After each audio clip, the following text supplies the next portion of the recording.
isn't really load-bearing. And the reason it's not load-bearing, obviously, is the pine's wrong. And the hook's not designed to either be replaced or cut in. So what this was used for was signal flags. Okay. And if you look at from the period time frame, there are all these ropes hanging down from these cross members.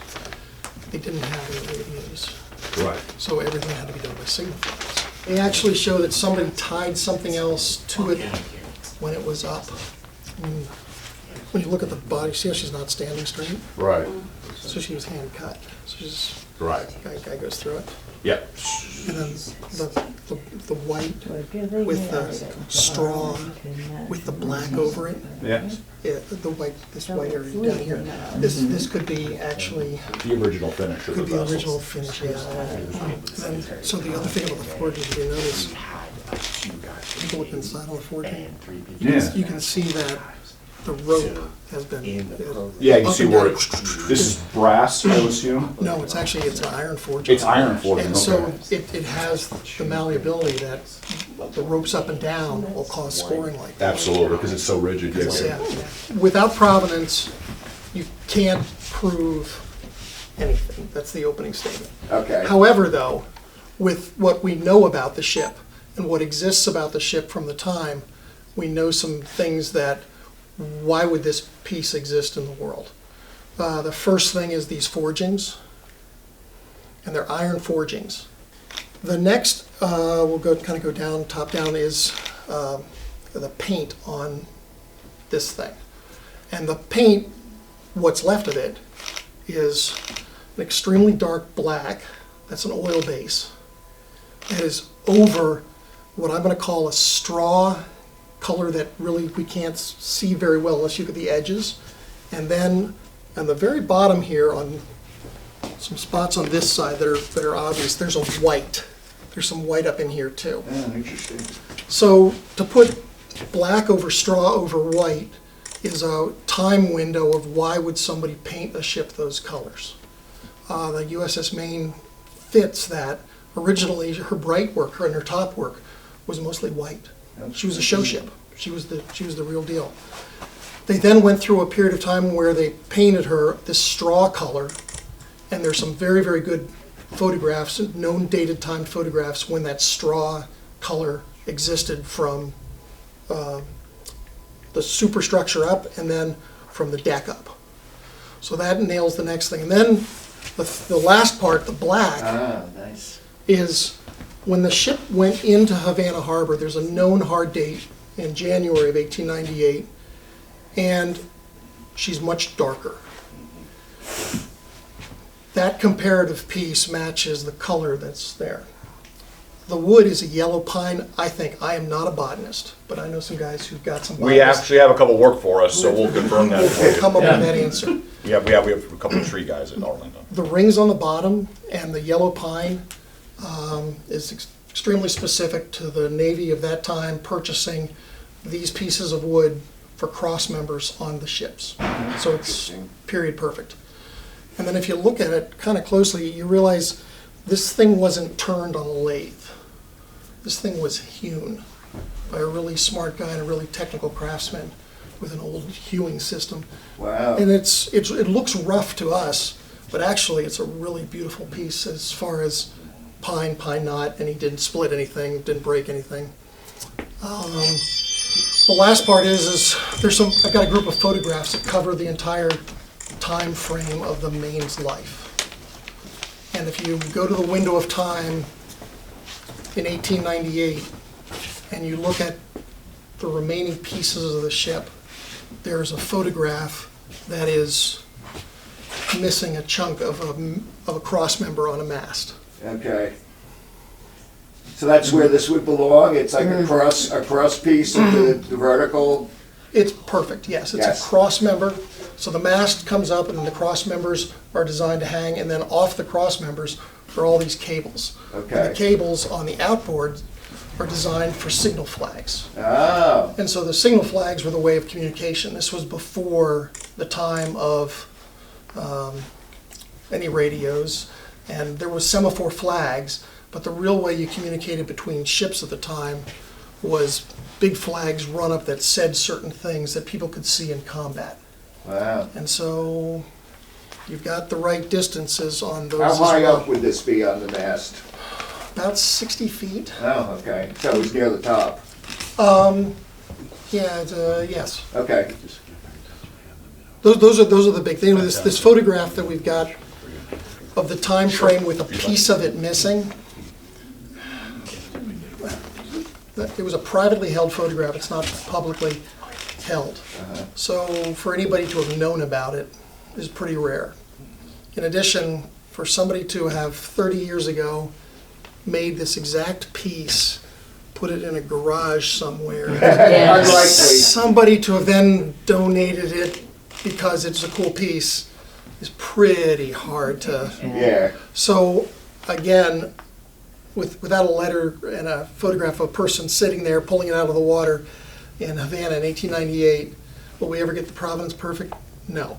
However, boy, there are a lot of pieces here that are absolutely one off to this. And that's, Okay. we rely as curators on experts, and Yeah. he sold it. So- where was the actual explosion on the ship?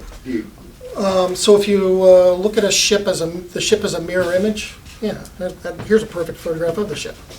If you took the front half of that ship Okay, and you blew it apart and then folded over Just Google the shit. the superstructure on two, that's where the explosions occurred. explosions. We have, in the monument Yeah. that we have at Arlington, we have the ship, half of the ship's bell. He was able to ascertain by the blast, which was right under, I'll take it away. You're the expert here. You're exactly right. Right. If you look at the explosion again, take the ship, cut it in two, take the first half of it, and absolutely blow it apart in all directions, and then fold what is the superstructure or the bridge, lift it up and fold it back over on itself, back to the right actually. You end up with what the wreck looked like after about 2.5 minutes of total time. There was a really good report conducted by a group of professional officers who held a naval court of inquiry that came up with the cause. If you read through the 302 pages that are involved in that, you can get the survivors' impressions as what happened. I will summarize instead of reading 302 pages. The survivors, to a man almost, did not know what happened. Really? Totally, the ship blew up on them. That's all they knew. Bang. It was an event, a smaller explosion, and then there was a time delay. Now, for people in that stressful environment, time delay almost becomes meaningless. Some would say a couple minutes. Sure. Some would say some seconds. Some wouldn't know, but know there were two events. Multiple people recognize the multiple events. With that, the secondary set of events happens, and it's a chain explosion. Some physical witnesses actually saw the deck ripple. So that counts as the chain explosion. In addition to that, if you look at the wreck later, you see how the wreck ripples, and that's the magazines coming apart. Okay. So as the magazines came apart, the ship then separated all over the place. When you look at the end result, you'll see things called pull-throughs. At the time, they were spoken about differently, just looking at the wreck. But a pull-through, if you take a rivet on anything you've riveted and you yank it backwards, it elongates the hole. It tells you how you pulled it through. If you reverse the process from an explosion, you explode an object physically, it expands, it pulls the rivet back, but it pops Okay. the armor steel or the individual pieces. It pops it. And when it does pop it, it leaves a very distinct indentation on that piece of steel. Okay. You take a look at the numbers of popped rivets, pull-throughs on the USS Maine. You can figure out how she came apart violently in a chain reaction. The question, of course, everybody's going to be asking on the YouTube, if this does in fact come out, which it should, is Spanish mine or coal bunker fire? I would say the Spanish mine is what the Naval Court of Inquiry came up with.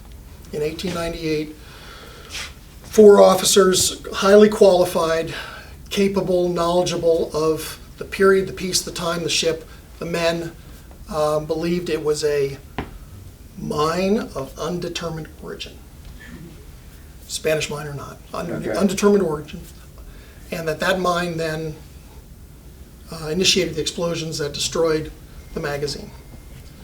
The Spanish Navy, a little known piece of this, conducted a naval inquiry at the same time with some qualified officers, but they were not allowed inside, and they were not allowed to look at the American part of this investigation. Their view was that it was an internal explosion Right. and not a mine. All right, difference of views. 1911, 1912, the opportunity came to remove the vessel from Havana Harbor. There was some technology. They built a coffer dam around it. They drained the water. And they wrote a technical report, a Naval Board of Inquiry, not a naval court.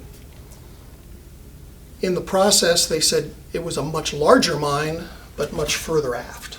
That was their generic. Further aft is, On the ship. Oh, The okay. original mine had a very specific location. okay, They moved it back to account for the fact that, as I said earlier, that superstructure was blown up and back to the right, so they moved it back.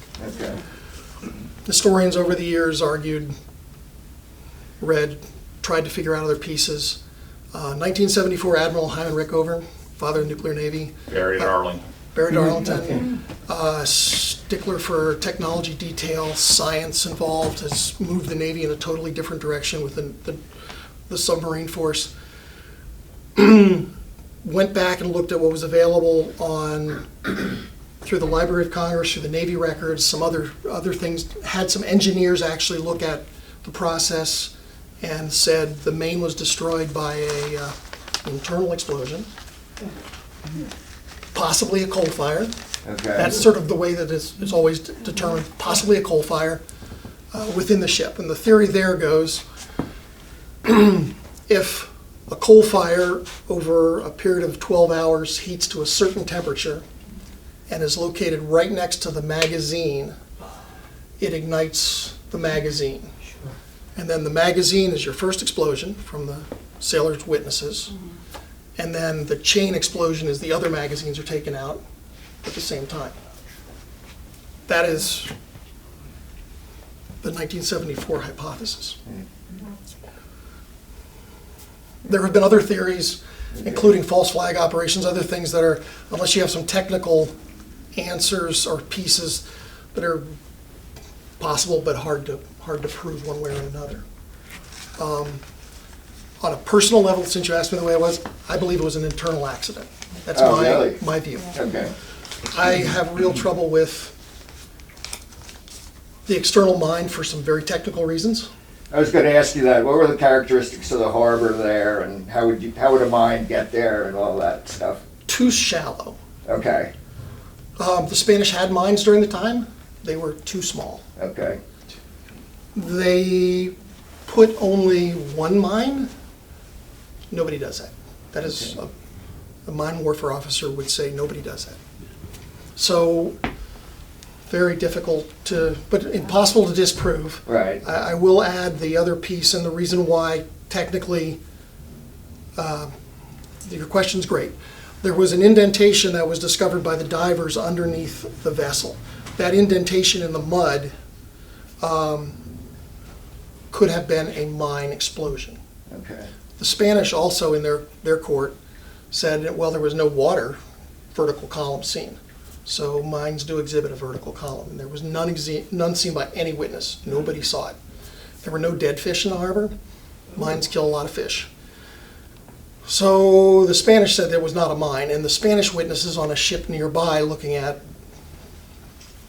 described it as an internal explosion. and how far from the shore was this? 1,500 feet from one of the piers. Okay, so it was. The pier that, It was attached to a pier, no, basically? it was not. It was attached to an actual anchorage location. Okay. An actual buoy in the harbor.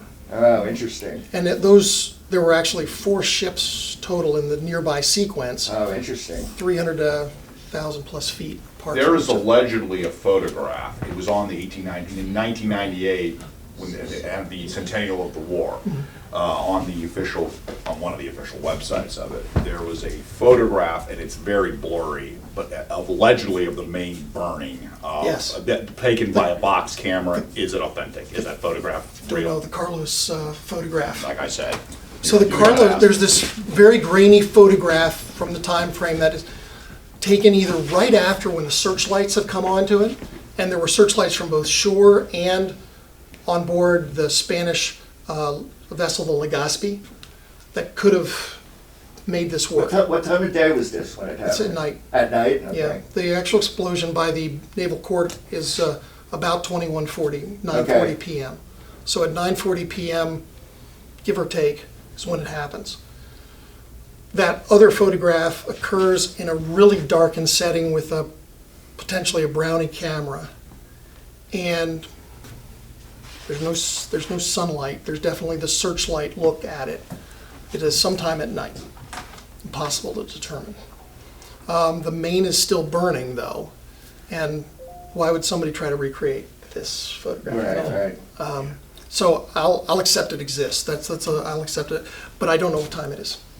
Okay. I have a copy of it. It's an interesting photograph. And the sailors that were killed or deceased, how were they killed? Was it the explosion itself, or the fire, or any thoughts on that? So the tragedy and the majority of the deaths that occurred, how you read what the newspapers at the time stated was mostly drowning deaths.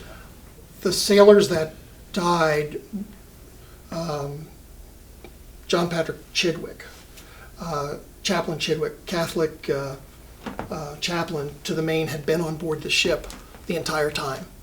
He knew all of the sailors. There are stories of Chaplain Chidwick on the wreck, basically going through, giving them absolution. And this actually caused a little bit of a problem with the Catholic Church in Havana. So the chaplain was not authorized to grant absolution, because by granting absolution, he gave absolution to every sailor on the ship. Yeah. And the majority of sailors on the USS Maine were not Catholic. There were Protestants, there were Buddhists, Shinto, yeah, Shinto. Yeah. Shinto. Wow. A lot of Japanese crew. If you look at some photographs of the crew, and there are some good photographs from 1895, it's an amazingly cosmopolitan crowd. Wow. And amazingly, the number of sailors who were not U.S. citizens is pretty high. It was a way to gain citizenship. It was a way to take care of your Yeah, Steve families. might know It's that a very It definitely had a contingent. How many African Americans, Steve? Do you know? I'm not sure. But I it don't know. definitely I saw a chunk. one article that said about 30 at one point. Yeah, so that makes sense for the total numbers. Yeah. I actually don't know the total number. I know that amongst the survivors, there were, again, the number of enlisted. It was interesting that where the survivors Ship's baseball occurred. team. I believe none of them survived. It's the ship's baseball team, but you see some African Americans. Wow. I believe none of Yeah. them survived. So Bloomer, who you see there, Bloomer's the pitcher. Wow, yeah. This game of baseball is still Wow. pretty early and That's big. great. And in that photograph that you see there was taken by a guy named George Mages. Bloomer, the pitcher's holding the ball, and he's with the team in Key West. They played a game there. In addition to that, you see a goat? There's a goat at the bottom. Oh, yeah. Yeah. Mascot? The goat was left in Key West, and nobody knows what happened to the goat. Was the mast totally destroyed? I mean, was it into pieces, or? The forward mast was gone. Oh, In okay. front of the ship, nobody knew where that was. Okay. The aft mast, with all of its Oh, okay. rigging, was still standing. Okay. I want to circle back to the question of how the men died, because that's really important. Yeah. Chaplain Chidwick's work and the Cubans who helped him and the Spanish sailors who helped him and the somewhat known, very few of most of our sailors were injured, who were there the next set of days, dealt with horrific conditions and hot temperatures, recovering not only full skeletons and full bodies, remains, they found a lot of parts. And this led to some questions. It's why in Arlington now, when you look at the remains, there are some tombstones with multiple remains encased in them. Chaplain Chidwick logged everything he knew about each set of remains that was found, when it was found, what he could see on them from tattoos that he knew, clothing individually stitched to try to identify these men. The reason that there were so many remains that were separated, blown apart, was because when you look at the ship's last photograph, some of the men were sleeping above deck. They were allowed to sleep above deck in hammocks Sure. because of the temperature and just the way it was at the time. So there were some below that were drowned, and there were some above that were killed by blunt force trauma. That number's open to debate. In the end, 266 sailors die in this event. 266? 266. Wow. The initial number was less than 260. Those additional men died afterward, and then it was because of the cause of the explosions that they died.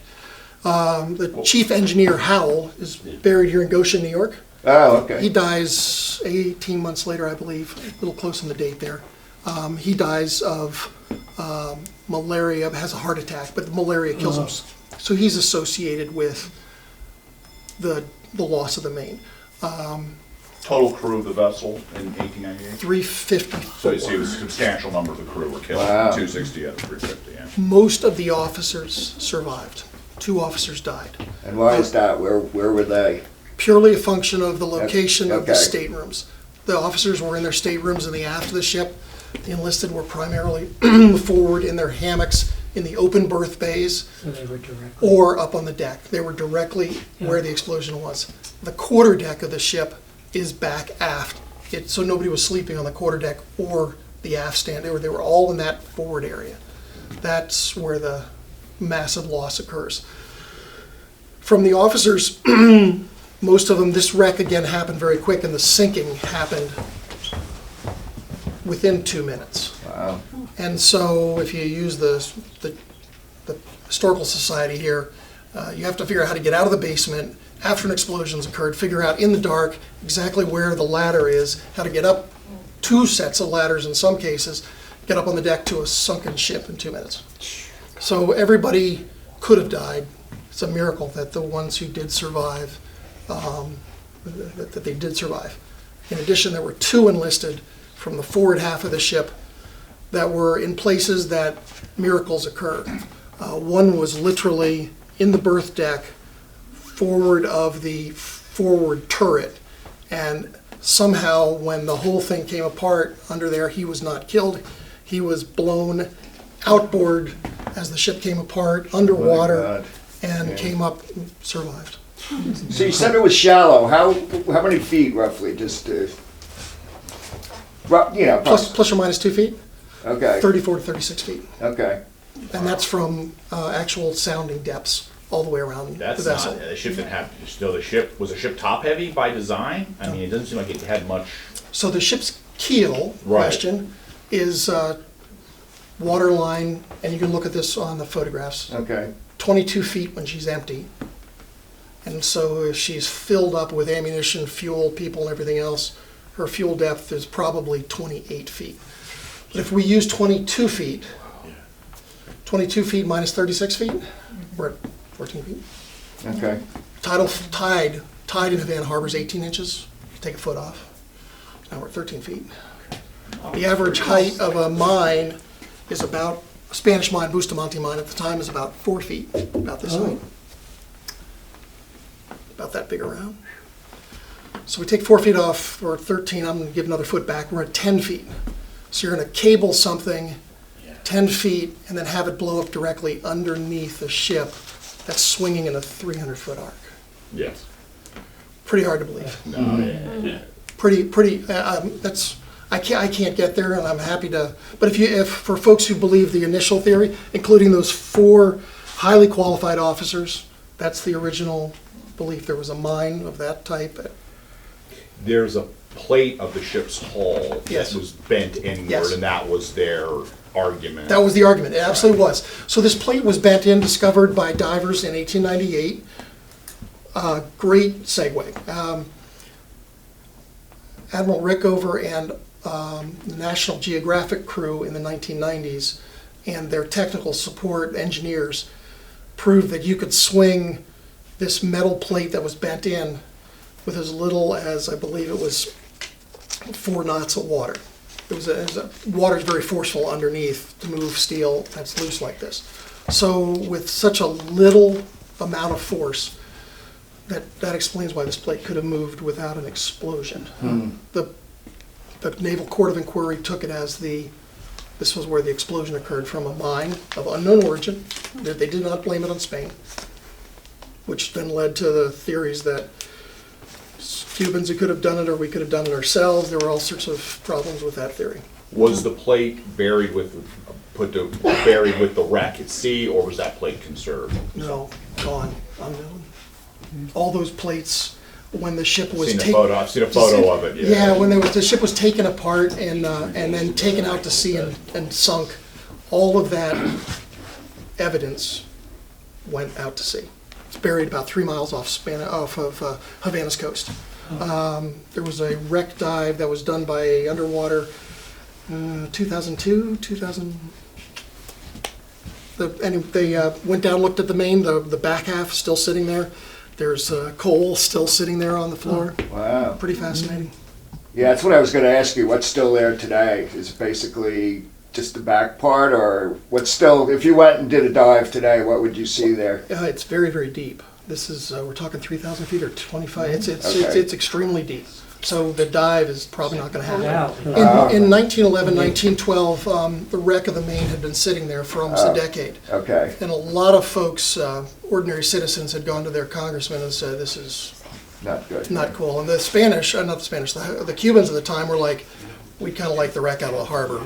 Okay, that makes sense. So the Army Corps of Engineers does this monumental project. They build a cofferdam. They figure out that we'll build a bunch of tubes, we'll put a bunch of dirt in them, we'll put them all the way around what's left of this wreck, and then we'll drain the water out. Wow. So they drain the water out, and there are photographs, great photographs from 1911, 1912 of this whole process. And that was that second naval board of inquiry I was talking about. They went Okay. down and looked inside, and then they moved everything around as far as the cost. Well, after they were done, and they built a second cofferdam with the wreck. They took the wreck, they cut most of it, the forward part away, dumped it. And the aft part, they put this wood cofferdam on. And then they put all the water back in the original cofferdam with the circles. Then they floated the back half of the ship out. So the back half of the ship's towed out. Navy does a very appropriate ceremony. They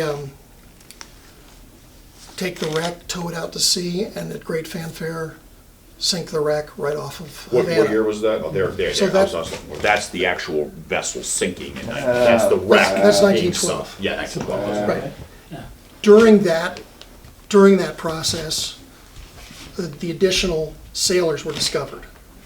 Inside the wreck, they actually sifted the wreck from all of the silt that had gone inside Sure. it. And they found Darwin Merritt. They found other sailors in places, known places. And then they put them in coffins, delivered them, and as the ships went out to sea, we took those coffins, brought them to Arlington, and buried them in the second ceremony that's up at Arlington. Okay. Was there anybody that was unaccounted for, or was everybody accounted for that was?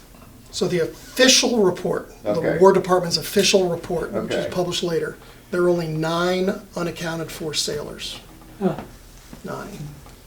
So you're going, wait a second, somehow the math's going to get a little fuzzy. Okay. There's some missing sailors. Okay. In Key West, Florida, in the cemetery there are between 19 and 27 sailors. Some of them are known. Okay. A lot of them are not known. There was a window of time where sailors, for good reason, were buried on American soil. And the American soil that was closest was Key West. Captain of the ship, Charles Sigsbee, made that happen from there. Some of the sailors were identified and known. Some of them are unknown. But that window of time and those sailors were buried in zinc line, U.S. government approved. Interesting. And all of those burials at Key West, they were all, I think, salvage operations or remain recovery officially were suspended on like April 1st. That's correct. Yeah. They were all in 1898, Yeah. basically middle of March to the end in 1898. The previous majority of the sailors had been buried already in Havana at Cristobal Colon's ceremony. My story about the good chaplain who offered up salvation to all of the sailors, the bishop said, okay, I'll write a letter to the Pope and we'll get this approved, and they allowed our sailors, including the non-Catholics, to be buried at Cristobal Colon Cemetery in Havana. The concept that the explosion was a coal fire. Being that the coal was stored in several parts on the ship, and that's the way it was done then. Yep. How does a fire start in the storage bin? How does it get there? What's that genesis? So there's some folks who came up with known problems with coal, and I'm a history major. I'm not a coal expert, but I'll give you the expertise that I've gotten and hope this helps. Two types of coal, bituminous and anthracite. Anthracite's harder, more difficult to light. Bituminous is really messy, easy to light. Hotter fire, colder fire, better for Navy ships, worse for Navy ships. Coal's loaded by guys with 20-pound shovels, all by hand. The ship uses a lot of coal. The ship can use tons of coal a day, individually shoveled by men. Out of a bin, down to a fire, thrown in. Coal damp, which is a term, in bituminous coal, when you break coal apart from its natural setting, it starts to break down. And at the time, they called them infernals. That process can generate heat. And in the right settings, the Navy had coal fires on ships, spontaneous combustion. Basically, you put tons of coal, and I'm talking 20 to 40 tons of coal in a room this big. In the center, there's a space, enough breakdown, light off, heat. But it has... I was gonna say of interest, and I'm Yeah, sorry to sure. interrupt. I believe one Japanese battleship, and I know a French one spontaneously combusted and exploded during that time period. So the vessels of the time period were not particularly safe. In fact, the Japanese had a large modern battleship explode spontaneously in World War II. It was fuel. It's made, the vessel is made of things that don't like each other and react extremely violently when mixed. Right, so what I'm saying is right. a fire absolutely starting on its own was a known issue that was possible in the It day. was. So, There yeah. was a common scuttlebutt rumor in World War II that the Titanic sank because there was a fuel fire, definitely. They wrote that the crew all knew about it in one of the bins, and that was a brand new ship. Now, that didn't sink the vessel, but they knew that bin number 3's on fire, Right. and it was so hot that they were staying away from it. But it certainly can help, I'm sure, but like I said, it's stuff that doesn't like other stuff being thrown together, yeah. The Navy had coal fires during the period. They knew about them. The French Navy knew about them. The German Navy, the Brits knew about them. The Italians knew about them. The Japanese knew about them. They knew this could occur. We had 2 ships actually where the fire had gotten so bad that they had guys actually shoveling out and then emptying out ammo storage nearby. They knew about this problem. The fix to the problem scuttlebutt or the fix on the ships was actually, we're going to do inspections. We're going to have a port and inspection, and we're going to have a sailor walk around and open a door, and is it hot or not hot? Smoky or not smoky? Seems fairly simple now. Duty. But it's what they did. In addition to that, the USS Maine, this is probably some news, was one of the first ships that was electrically designed internally. She was backfitted with dynamos, and she was backfitted with electrics to run the searchlights, provide other lights. The point is, she had thermostats. She had thermostats in her magazines that are known, and she had thermostats from what the sailors talked about on their walks and their watches inside the coal bins. So your question is really, really perfect. In addition to that, you've got 354 sailors living on this ship. For 12 hours, nobody noticed that the deck was getting really kind of warm and the smoky stuff was going on. That is some comment from me. I find it hard to believe that the sailors would have let this go on for 12 hours. If you want the coal fire theory to work, you got to explain how people were negligent in their duty. They didn't do their rotations. They didn't feel or tell any of the officers, hey, it looks awful hot up here. There was no, if you have to accept that as the sailors were at fault. I have not been able to reconcile that. There were these passages in the ship that are called wing passages.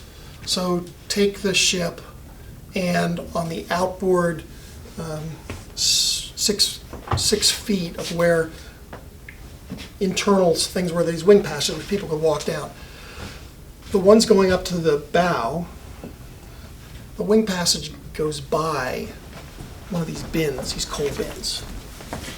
With it going by that coal bin, sailors would have had to transit that a lot. I can't reconcile that.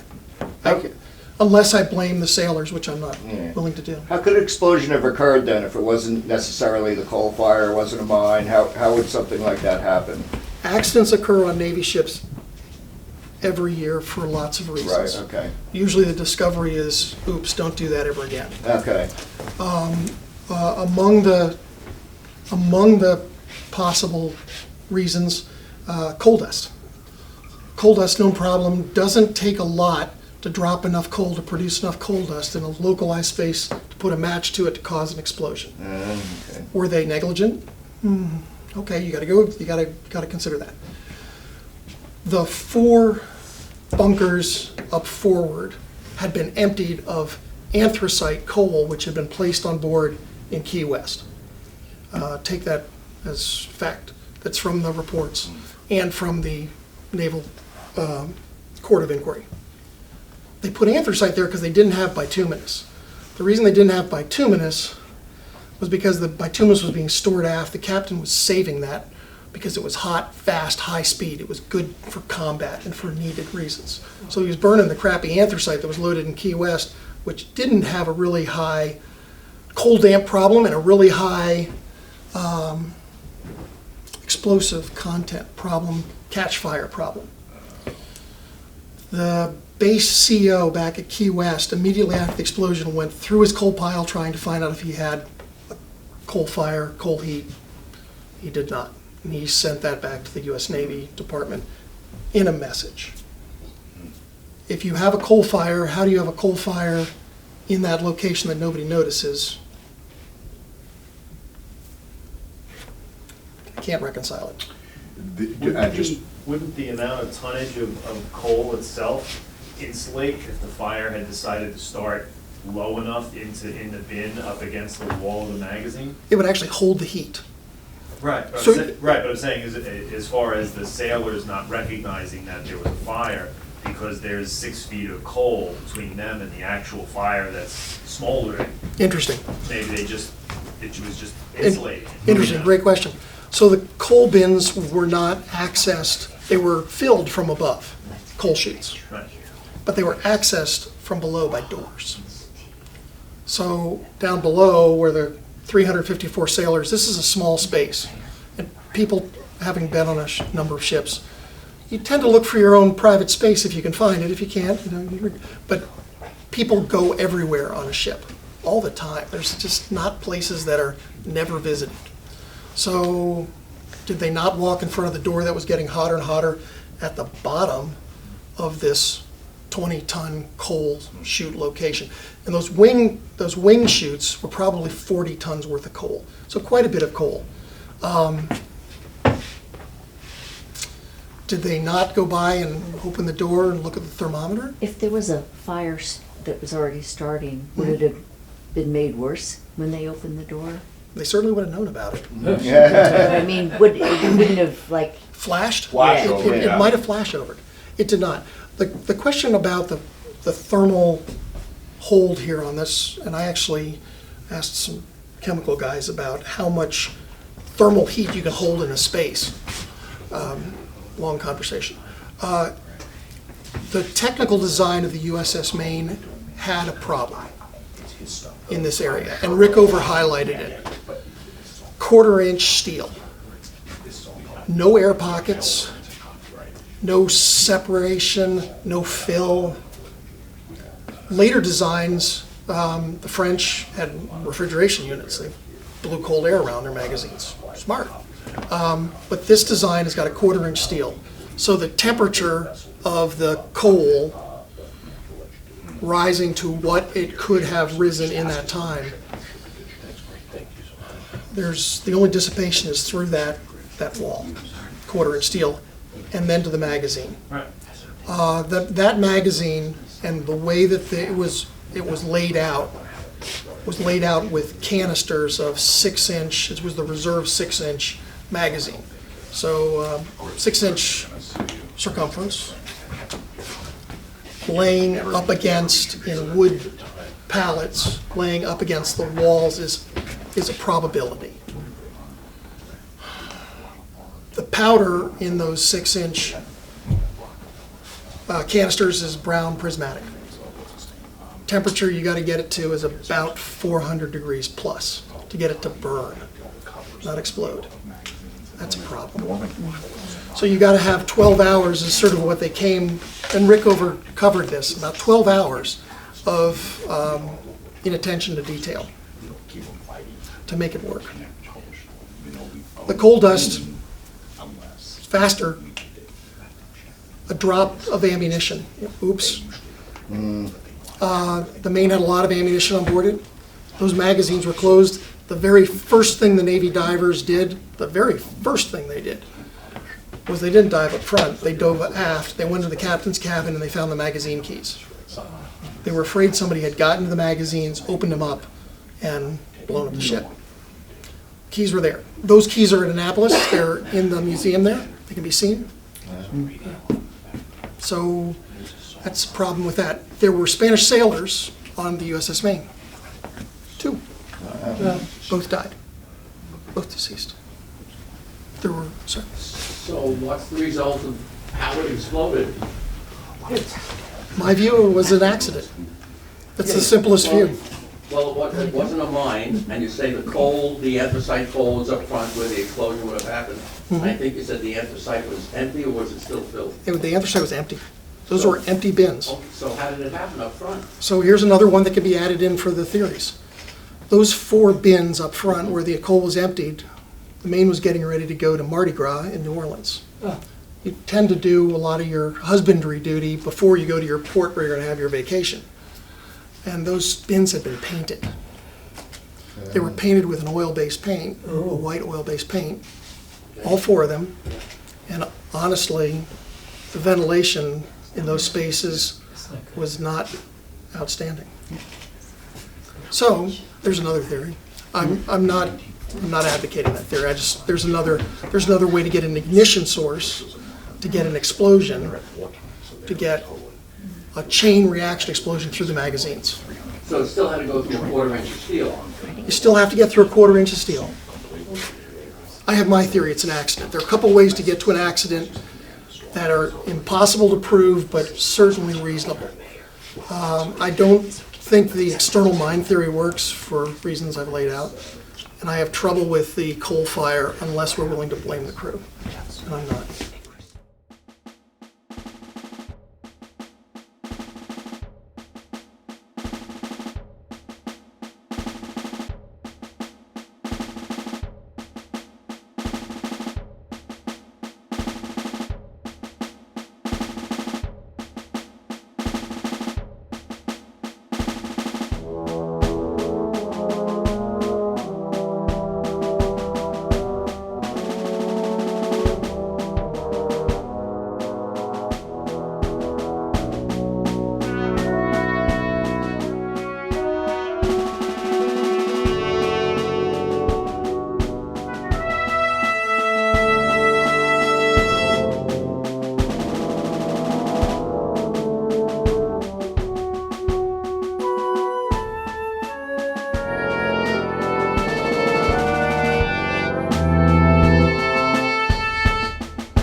20th of February. Here, Christopher just signed, actually, you could sign for him. Oh, Chris can sign that. Yeah, and do there, and then I'm gonna sign there, then we're Chris, your done. name's on it. You already digitally signed it, so just put your name there, you can put an X if you want. First Navy ships arrived. Do I smile at the camera or just? Whatever. Tell me what to do. Diving bodies. On Okay. the 18th, they tried to put divers in the water. But and it's not Spanish right, said no. Yeah. We'll do it after the. 2 days goes by until the Spanish said yes on 28th. And Notice the depth of that's color why I of the think we water. have to go after these It's bigger a grants. deep Oh, edge, yeah, John. I agree. Because if we want to do And? some major projects, Above the extra Okay. color. it has to be It's a done. deeper, it's a Yeah, deeper yeah. picture. You know, and And other places are getting these. that's right. These ships had to be. So we gotta put the effort in, we work as a team, I was wondering, it'll this is the happen. signature. We're gonna miss it. And it's great that Victoria That's wants a to great, help us. that's a great Yeah. picture because I got the sparring. All right. Wait, this is the one picture. We signed it Thanks so over. much. For handling grass. I still have not actually touched the surface of this, so. All right. What do you suppose its weight is? I'm guessing it's 10 pounds.